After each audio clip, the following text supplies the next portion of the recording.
If you have just joined us, you are with Central News on TV Central. It is Anzac Day next week and the Poppy Appeal is on this Friday to help our returned soldiers. I caught up with the Tauranga RSA to find out where to go for your nearest dawn service. Okay, there are a lot of services around Tauranga on Anzac Day. As you're aware, it's probably like the rest of New Zealand. The dawn services, there's big public ones, one held here with the Wall of Remembrance, and there's also another one held at Mount Drury over at Mount Maunganui. But we've seen of recent times there's a lot of services now being held in the retirement villages and rest homes and places like that. And maraes, there's quite a few maraes have their own dawn services as well. What is the significance of the dawn service? Okay, there are some thoughts that the dawn service, and the reason for the dawn service was when the actual troops landed in Gallipoli. It's actually not quite correct because Australian troops actually arrived before dawn, and actually New Zealand troops, most of them, they landed at 9 o'clock in the morning and in the afternoon of the 25th. So the thought is the dawn service actually is more to remember the routine that the soldiers used to do when they're in the army, called stand to, and that was every day at dawn they'd stand to, waiting just for in case the enemy attacked at that time of the day. Why do you think it is important for people to attend a dawn service? I don't think it's so much the dawn service. The dawn service itself, it's got that stigma as the sun comes up and things, but the actual dawn service or the civic service, it doesn't matter which one you go to. They're all as important as each other. Yeah, and to remember, we're remembering the people that passed, gave their lives for our freedom, I suppose, and gave us the ability to say what we want when we want.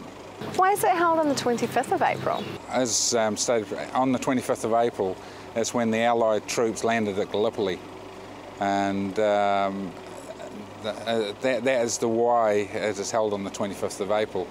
How many young New Zealand soldiers did we lose on that day in 1915?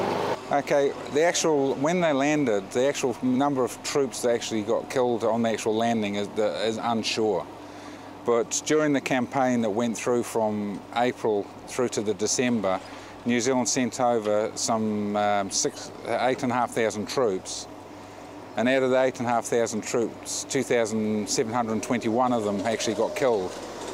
But there was also 60% of the troops sent over, there was casualty rates of 60% of the troops had some sort of injury or sickness. It is Poppy Appeal Day on Friday the 19th. What is the significance of the red poppy? Okay, the red poppy is definitely identified with Anzac Day. But the actual poppy itself is a flower of remembrance and it's recognised worldwide. And it all came down from the Napoleonic Wars in the 19th century, and the poppy was the first flower to blossom on the soldiers' graves in Belgium and France. That's actually where it came from. But as I say, it's definitely the symbol as we know it for Anzac Day, and in Europe it's the Remembrance Day in November. What do these funds raised go to? Okay, all the funds that are raised on Poppy Day are ring-fenced basically and to be used for returned and ex-servicemen. All RSAs under their charter, they can only use the money for the welfare of those. And in recent times, all RSAs have been asked, and in fact I think all of them have done it now, is set up a specific trust to put the poppy money in, because as you're aware, and probably most of the country are aware, that a lot of RSAs are in difficulty. And one thing that needs to be protected is that public money is put away into trust, so that if an RSA does close down, that money is secured.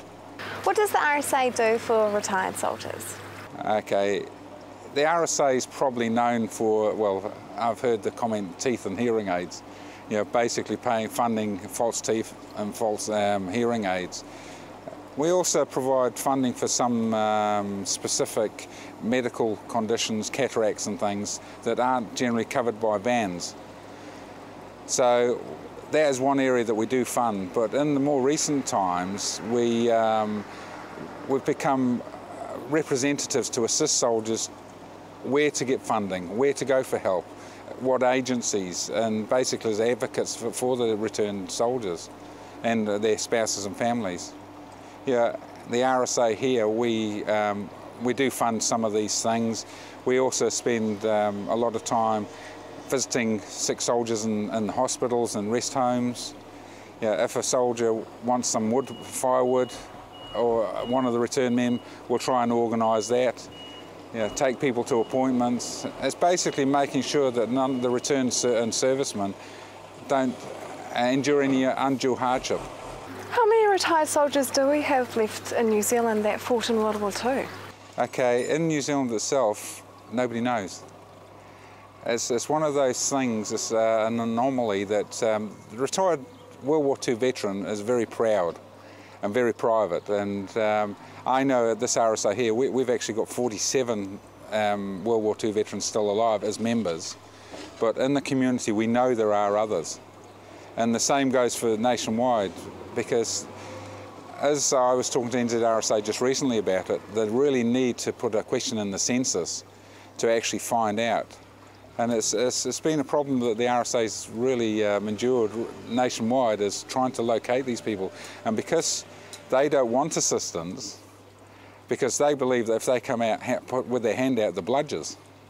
And that's been, through their service career, and so it's a bit of a dilemma. But regardless of whether a ex-serviceman is a member of our RSA or whether it's not, if they need assistance, we will help them. Visit rsa.org.nz to find out where the nearest dawn service is to you. That's it for today. We really want your involvement, so like us on Facebook and let us know your views. If you have your own news, including video and photos, go to our website and hit upload. I will be back tomorrow night with more guests from in and around the regions. I'm Hilary Entwistle. Have a lovely evening.